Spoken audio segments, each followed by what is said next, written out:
ষষ্ঠ শ্রেণীর ছাত্র এবং ছাত্রীরা, তোমরা নিজেদের পরিবেশ ও বিজ্ঞান বইটি খোলো। আজ আমি তোমাদের পড়াবো, দেখো, তোমাদের পরিবেশ ও বিজ্ঞান বইয়ের ৪র্থ অধ্যায়ে আছে শিলা ও খনিজ পদার্থ। এই অধ্যায়টির অনেকটাই পড়িয়ে দিয়েছিলাম, আর আজকের যেখান থেকে পড়াবো ওই টপিকগুলো খুবই গুরুত্বপূর্ণ। ওখান থেকে কিন্তু পরীক্ষাতে প্রশ্ন দেওয়া হয়। দেখো, তাই তোমরা মন দিয়ে পড়া শুনবে।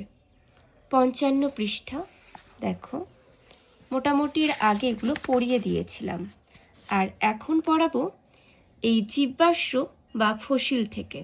এটা খুবই গুরুত্বপূর্ণ, তাই তোমরা মন দিয়ে পড়া শুনবে। দেখো তো, উপরে কয়েকটি ছবি দেওয়া আছে, তোমরা দেখতেই পাচ্ছ কয়েকটি চিত্র।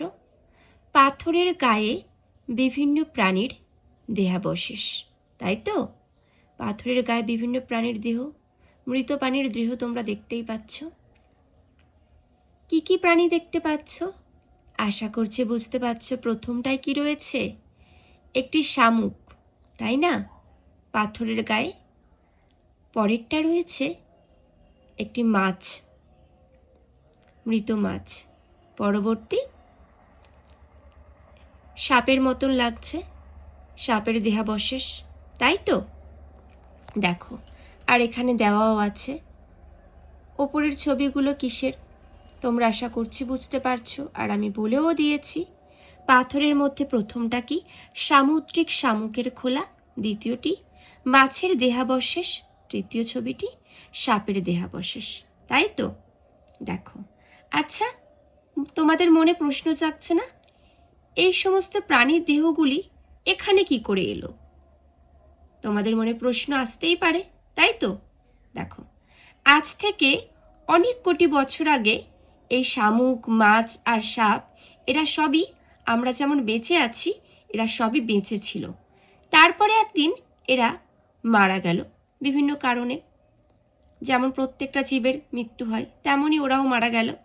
মাটিতে বা জলের নিচে পড়ে থাকতে থাকতে এদের দেহাবশেষ নানান পরিবর্তন ঘটতে লাগলো। একটা মৃতদেহ থাকতে থাকতে তার অনেক পরিবর্তন আসে, তাই না? সেইভাবে অনেক পরিবর্তন ঘটে গেল। প্রথমে দেখো, এবার তোমরা কিন্তু মন দিয়ে শুনবে। প্রথমে দেহের নরম অংশগুলো নষ্ট হয়ে গেল, তাই না? কিছু প্রাণী যদি মারা যায়, প্রথমে কি হয়, দেহের যে সমস্ত হচ্ছে কি মাংসাবশেষ রয়েছে, ওগুলো কি হয়, প্রথমে নষ্ট হয়ে যায়। তারপর সেই পড়ে থাকা অংশের উপর ধীরে ধীরে জমতে লাগলো আরও পলি। মাটির নিচে কোটি কোটি বছর ধরে নানান পরিবর্তন ঘটে এসব দেহাবশেষ একসময় পাথরের পরিণত হলো। মনে রাখবে, প্রথমে দেহের নরম অংশগুলো নষ্ট হয়ে গেল, তারপর সেই পড়ে থাকা অংশের উপরে ধীরে ধীরে জমতে লাগলো পলি। মাটির নিচে কোটি কোটি বছর ধরে নানান পরিবর্তন ঘটে এইসব দেহাবশেষ একসময় পাথরের পরিণত হলো। আর এই পাথরের দেহাবশেষগুলো জীবাশ্ম বা ফসিল বা অশ্বর মানে পাথর নামে পরিচিত। আশা করছি বুঝতে পারছ, কোনো মৃতদেহ যখন বলা যেতে পারে সামুদ্রিক বিভিন্ন প্রাণী মাটি যখন জলেতে মারা যায়, তখন কি হয়, সেটা একদম নিচে চলে যায়, মানে একদম মাটির কাছাকাছি। আর সেই মৃতদেহের উপরে কি হয়, ধীরে ধীরে যে সমস্ত পলি থাকে জমতে থাকে, জমতে জমতে একসময় সেই সমস্ত পলিগুলি পাথরের আকার ধারণ করে, তাই না? আর এইভাবে সৃষ্টি হয়ে যায় কি, ফসিল। দেখো দেখো তোমরা, তবে সব ফসিলই কিন্তু পাথরের দেহাবশেষ নয়। কেন নয়? দেখো, লুপ্ত হয়ে যাওয়া কোনো জীবের, মানে যে সমস্ত জীবেরা মানে আর নেই, হারিয়ে গিয়েছে, প্রায় লুপ্ত প্রায় হয়ে গেছে, মানে আগে ছিল এখন আর নেই তাদের প্রজাতি, লুপ্ত হয়ে যাওয়া কোনো জীবের দেহের কোনো অংশের ছাপকেই ফসিল বলা হয়। আমরা কিন্তু এই ফসিল দেখেই বুঝতে পারি, মানে বিজ্ঞানীরা অনুমান করতে পারে যে এত বছর আগে পৃথিবীতে এই ধরনের প্রাণী ছিল, এই ধরনের উদ্ভিদ ছিল, এগুলোই কিন্তু তার প্রমাণ। ওই ধরনের ফসিল দেখেই কিন্তু বোঝা যায়। দেখো, গাছের জমাট বাঁধা রজনের মধ্যে আটকে পড়া পোকার দেহকেও আমরা ফসিল বলবো। দেখো, ওপরে তোমরা যেসব প্রাণীদের ফসিলের ছবি দেখলে তারা কেউ এখন বেঁচে নেই, বহু আগেই তারা পৃথিবী থেকে লোপ পেয়েছে, কিন্তু ফসিল দেখেই বিজ্ঞানীরা তাদের নানান কথা জানতে পারেন। আমি তো তোমাদের বললাম, তাই না? এই সমস্ত ফসিল দেখেই এদের সম্পর্কে ধারণা পাওয়া যায়। এই সমস্ত প্রাণী কিন্তু আর নেই, মানে আছে, অন্য প্রজাতির রয়েছে শামুক, কিন্তু এগুলো আর নেই। চলো তোমরা ছবিটা ভালো করে দেখো কিভাবে সৃষ্টি হচ্ছে ফসিল। একটা মাছ দেখো বাম দিকে মারা গিয়ে কি হয়েছে, একদম জলের পাদদেশে তলায় চলে গিয়েছে। তারপরে কি হয়েছে, জলের নিচে মাছের দেহ জমা হলো। তারপর কি হলো না, একটু দেখো তোমরা, নরম অংশ নষ্ট হয়ে গেল, তাই না? তার উপর কি হলো, জমা হতে লাগলো পলি। আর তারপর হলো, দেখো, কোটি কোটি বছর গরমে আর চাপে থাকতে থাকতে তৈরি হলো ফসিল। তোমরা দেখতেই পাচ্ছ ফসিল সৃষ্টি হয়ে গেল। এটা মাছের দেহাবশেষ।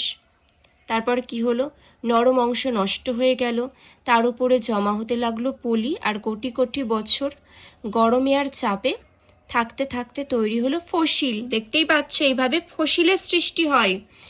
এটা তোমরা ভালো করে দেখে নাও, তোমাদের দেখলে কিন্তু কনসেপ্ট অনেকটাই ক্লিয়ার হয়ে যাবে, কোনো সমস্যা থাকবে না। পরবর্তী দেখো, আমাদের চেনা আরও এক রকমের ফসিল।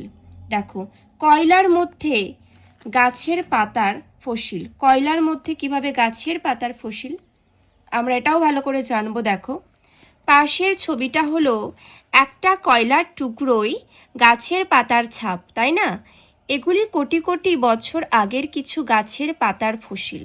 তখনকার পৃথিবীর চেহারাটা কিন্তু মোটেই আজকের দিনের মতো ছিল না। পৃথিবীতে তখন এমন অনেক গাছ জন্মাতো যাদের অনেকেই আজ লোপ পেয়েছে। অগভীর জলা জায়গায় জন্মানো সেই সব গাছ একসময় মাটির নিচে নড়াচড়ায় উপড়ে গেল। তারপর একসময় তারা মাটির নিচে চলে গেল, তাদের উপর ক্রমশ জমতে লাগলো আরও কাদা আর মাটি। এরপরে তোমরা ভালো করে লক্ষ্য করো, কোটি কোটি বছর ধরে মাটির নিচের চাপে আর গরমে থাকতে থাকতে পাতার যৌগগুলোর রাসায়নিক পরিবর্তন ঘটলো। কি হলো, কোটি কোটি বছর ধরে মাটির নিচের চাপে আর গরমে থাকতে থাকতে পাতার যৌগগুলোর রাসায়নিক পরিবর্তন ঘটলো, তৈরি হলো কয়লা, আর কয়লার মধ্যে রয়ে গেল পাতাগুলির ছাপ। তোমরা বুঝতেই পারছো কয়লার মধ্যে গাছের পাতার ফসিল। দেখো, আর ছাত্রছাত্রীরা, আজকের এই টপিকটা তোমাদের কাছে তুলে ধরলাম তার কারণ এটা খুবই গুরুত্বপূর্ণ। আর আজ এতটুকুই থাকুক, আবার আসবো নতুন ভিডিও নিয়ে। সবাই সঙ্গে থেকো আর ভালো থেকো।